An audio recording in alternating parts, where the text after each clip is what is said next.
Hi, I'm Jonathan Caroli, cellist in the Los Angeles Philharmonic. I'm going to take a look at a bowing pattern which can be kind of tricky.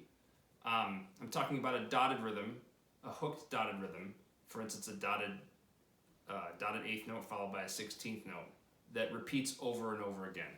So the pattern I'm talking about is this.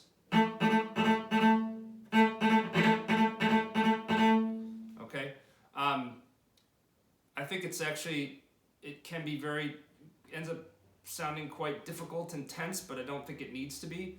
An example that came to mind that works really well is the Schubert Ninth Symphony. There's a couple passages. That's one, and another one is.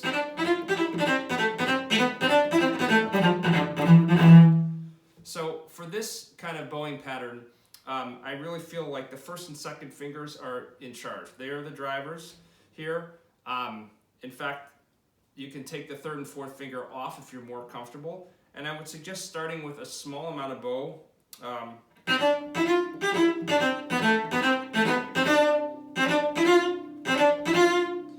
Small amount of bow, and of course, these couple passages have a crescendo in them, so as we get louder, we can use a little bit more bow.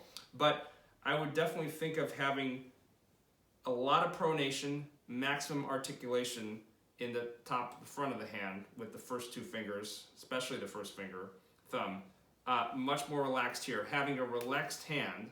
But in this kind of exercise,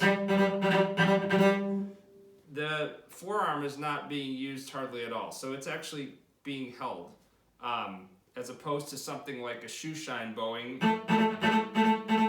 So if I play that passage shoe shine bowing, I have a little bit more forearm motion. This one, forearm pretty static. Looser hand, but tension in the front. I don't like to use that word, but having a lot of good articulation and control in the first couple fingers.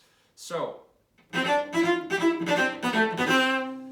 as I said, if we take these fingers off, maybe that helps us feel like we're pouring the weight, that we can really tip the hand even more so to get maximum articulation.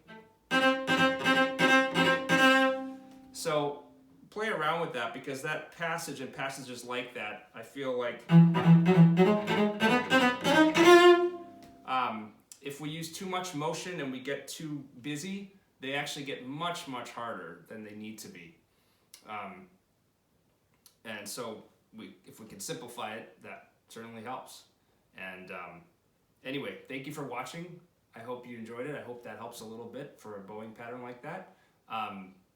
Please do check out my YouTube channel and for any more helpful tips. And you can also check out my website as well. Thanks so much for watching.